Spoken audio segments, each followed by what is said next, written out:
Playing back a memory may not always be a good thing.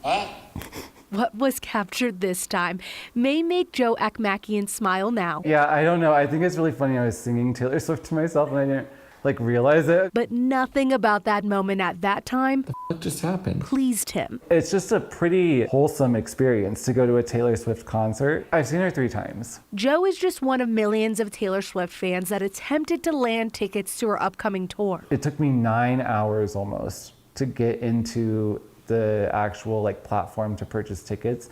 And of course, once I did, they were all gone. The next day, when we got in, there were 3 seats left.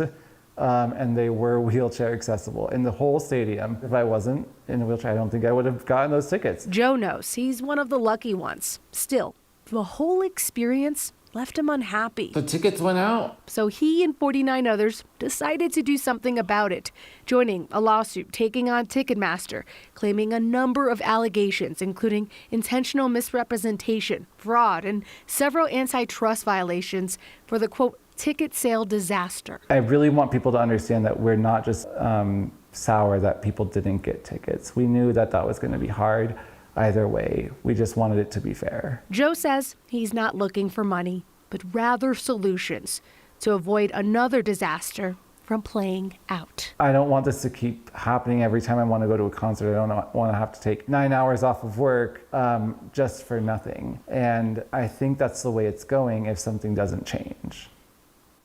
Ticketmaster announced today they are giving some fans that didn't get tickets the first time a second chance at buying them. Now, this is not being offered to just any fan. It's people who received a boost during the pre-sale but did not purchase any tickets. Ticketmaster says not all requests will be approved. So, Kim and Tom, there is no guarantee these fans will even get tickets.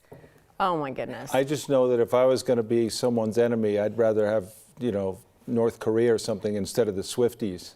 Yeah, That's a powerful group that is far and wide and numerous. I think that's why this is happening right now, right? This has been kind of an ongoing issue for the last few years. This is the first time we've heard about Ticketmaster and these woes, but I think this law firm found an opportunity. Swifties can't be messed with, and there's a lot of them, right? Yeah. So, safety in numbers. So how do they find them, though? That's what I'm curious about. Because normally most people, you can be upset. I heard people went on social media, complained, but you don't call a law firm.